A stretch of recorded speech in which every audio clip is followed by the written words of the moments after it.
we are facing from climate change as carbon emissions is taking place every year and temperature rise is taking place. But on the other hand, we are conserving more than 45% in forest and biodiversity, but neither we are compensated those impacted we faced, nor we are paid back by the international community to those conservations that we contributed.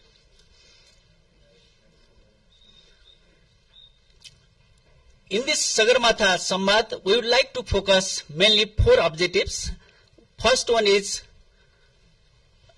common understanding among the mountainous countries, island countries, and international communities regarding to the climate change impacts in our country, in Nepal, and beyond. Second, we would like to advocate through Sagarmatha Samvad for climate justice, as I already mentioned that we are the most vulnerable communities. And then third objective is multilateralism is a common goal based on the common but differentiated responsibilities. We like to focus on multilateralism to combat the climate change crisis. And the fourth objective is mountain agenda, which Nepal is continuously advocating in the climate change forum internationally.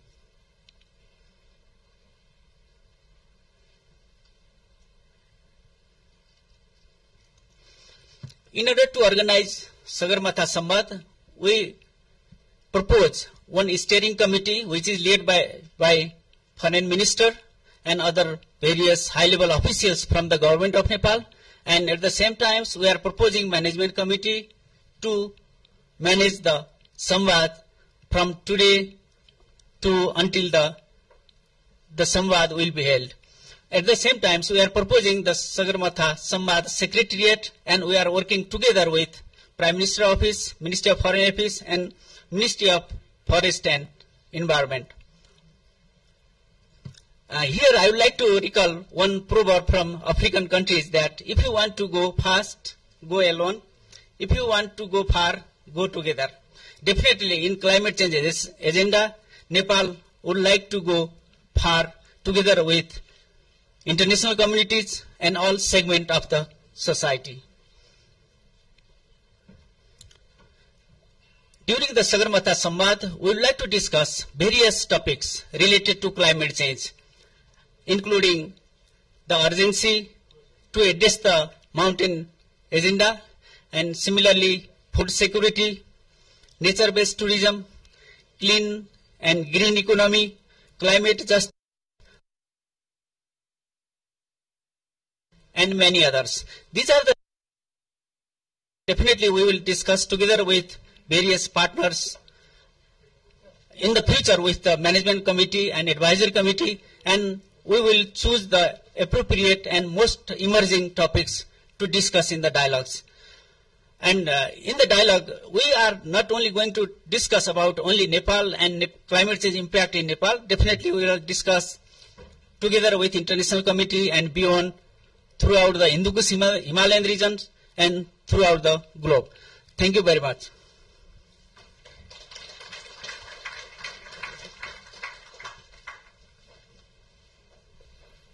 Distinguished dignitaries, now I have the distinct honor to humbly request the Right Honorable Prime Minister, Mr. K.P. Sharma Oli, to announce the Sagarmatha Samvad by playing the inaugural video.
Thank you.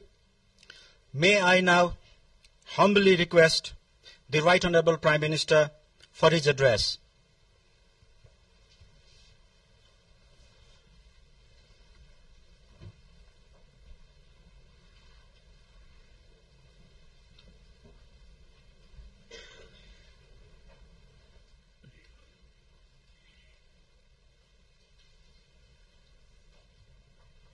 My cabinet colleagues,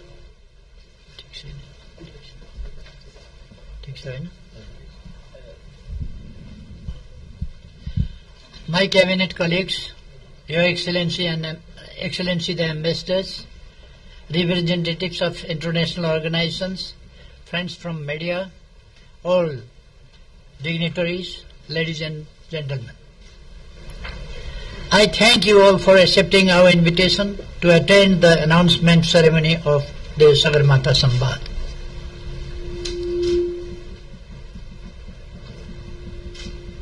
Today, I'll briefly talk about Nepal's flagship dialogue forum on contemporary issues of global significance. We are living through a crucial period of human society, human history. The frontiers of technology are expanding.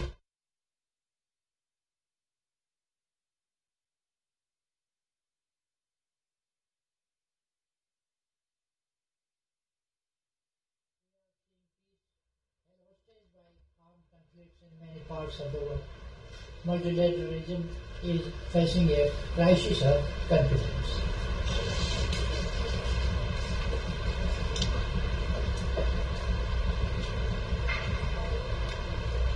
Globalization has made the world like a smaller neighborhood. However, the gulf of inequality has not narrowed yet. Rather, it is on its inexorable rise. The issue of global human mobility is impacting many countries, those that can be called as sources as well as destinations. Liberating the bottom billion from the cycles of poverty is still a tall task. Our patterns of consumption and production are not sustainable at all. Many industrialized countries have enriched themselves at the expense of nature. Such trends have also exacerbated the issue of climate change. Disasters induced by erratic climate have cost many lives and made the road to development even costlier. Long story short, we are globally facing polycrisis.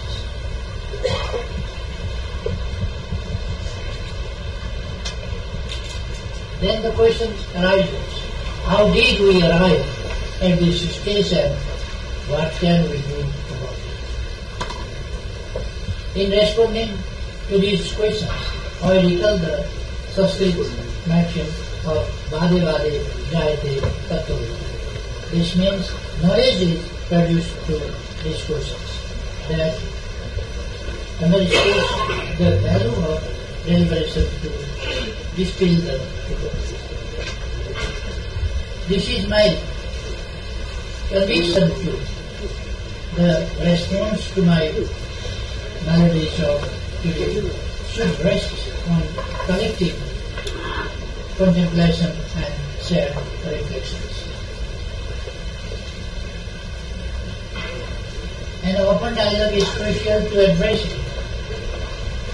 contemporary issues and finding the compass for navigating the road right with the crisis.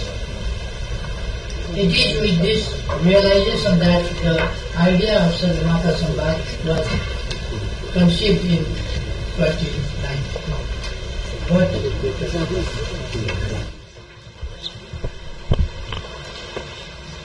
But the outbreak of the COVID-19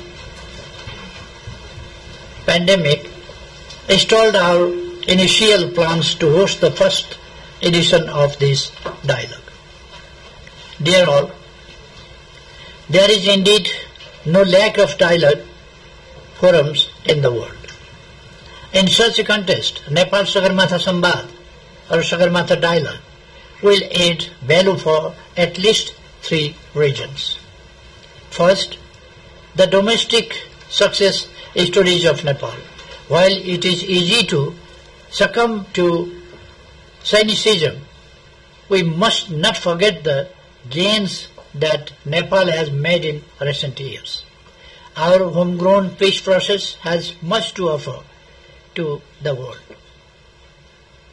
Through people's participation and representation, we have an inclusive democracy, and we are making our full efforts to make democracy comprehensive across all dimensions. We are trailblazers in women's empowerment and political participation. The hitherto marginalized sections of society are increasingly coming into the mainstream.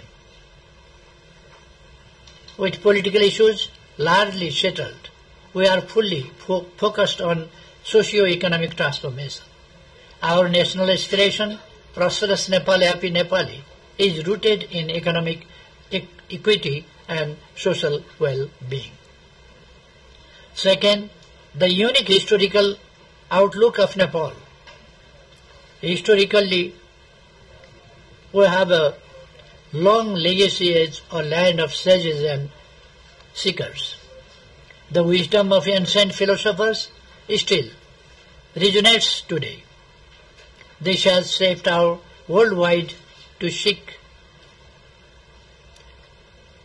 This has shaped our worldview to seek global harmony, peace, and security. Third, the location that Nepal offers. If one sees the map, we are very much in the heart of Asia, while the center of economic gravity is shifting to Asia. Our location is immense prospects to be a convening venue for global dialogues. Moreover, we have been a staunch supporter of multilateralism and rule-based international order. Our foreign policy is that of amity with all and enmity with none. We not only value world peace, but have also actively contributed to it through our participation in peacekeeping. Nepal is increasingly an important voice in issues of climate change, migration, and sustainable development. In this backdrop, we plan to organize the Sagarmatha Sambad biennially, focusing on pertinent themes and important issues of global and regional significance. This also aligns with Nepal's consistent policy of promoting global understanding and cooperation through dialogue, consensus building, and collaboration. Thus, the Sambad originates in deep conviction and faith in the nations of the common good and the collective well-being of humanity. To start with, we have decided to conduct the first edition of Sambad in May 2025 on climate change, mountains, and the future of humanity.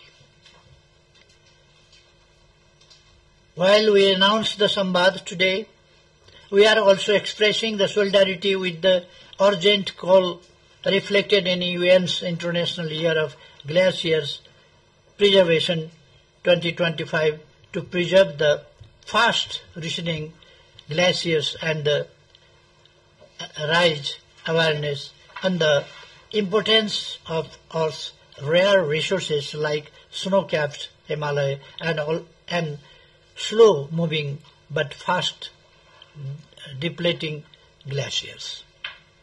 Ladies and gentlemen, the first edition of Samvad will deal with the question of climate change, especially in the context of mountains. Climate change is not only a part of the policy crisis that the world faces today. It could equally morph into the perma-crisis that would hover above the heads of coming generations. This year alone, we have seen many disasters in all kinds of places. The fury of nature has not spared even those countries with sophisticated economies and technology. The fallouts of climate change will be even more disastrous if the world doesn't halt the march of folly. As we can see, climate change is hitting the high mountains and coastal areas the hardest. And Himalayas are no exceptions. Due to elevation, development, warming, the temperature of our mountains is increasing faster than the global average.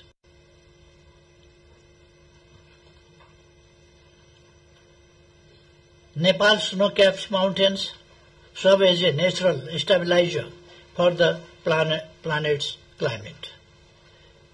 The Himalayas are often referred to as the third pole due to their significant impact on maintaining the health of the oceans. These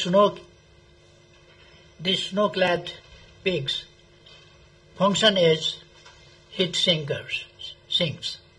Their glaciers and snow melt feed rivers that sustain vegetation, ecosystems,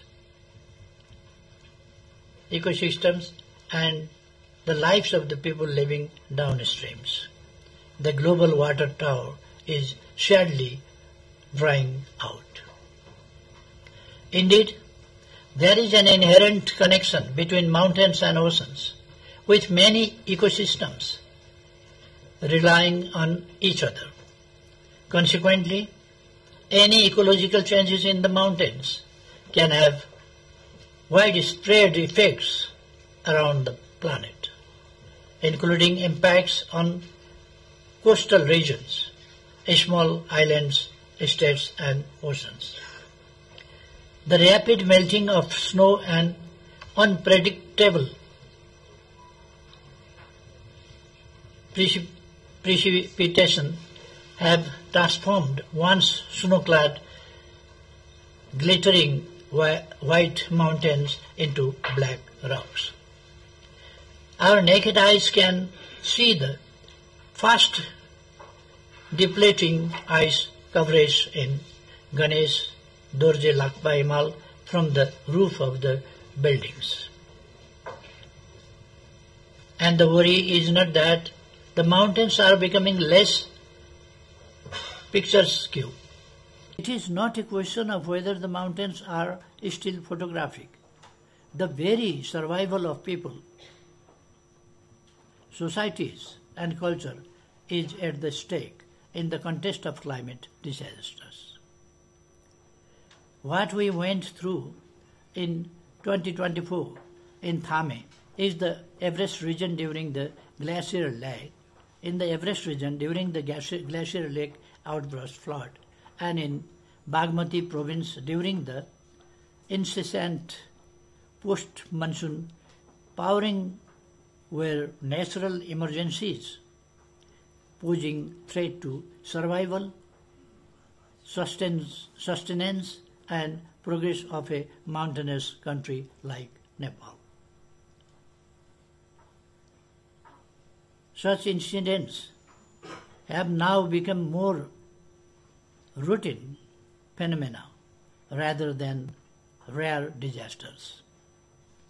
The immense scale of destruction from such events makes our recovery and reconstruction efforts daunting given the availability of limited resources. Despite our minimal carbon footprint, Nepal faces devastating climate impacts. However, Nepal is committed to achieving net zero emissions by 2045 and implementing ambitious climate plans.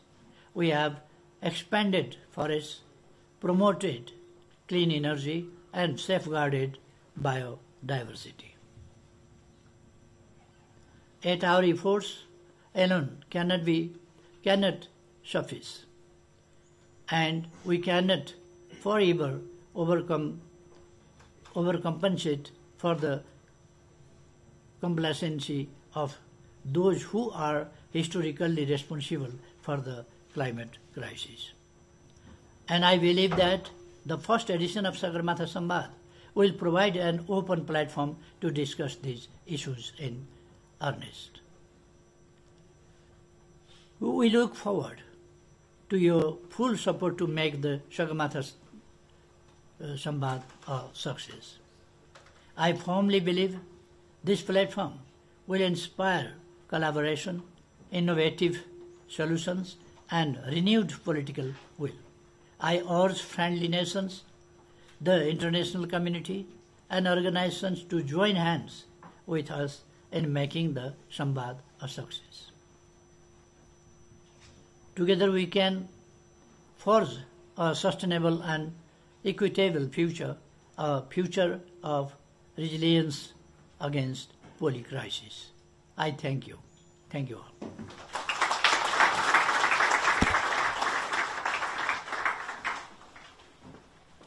Honorable Deputy Prime Minister, Honorable Ministers, distinguished dignitaries, this concludes today's official program.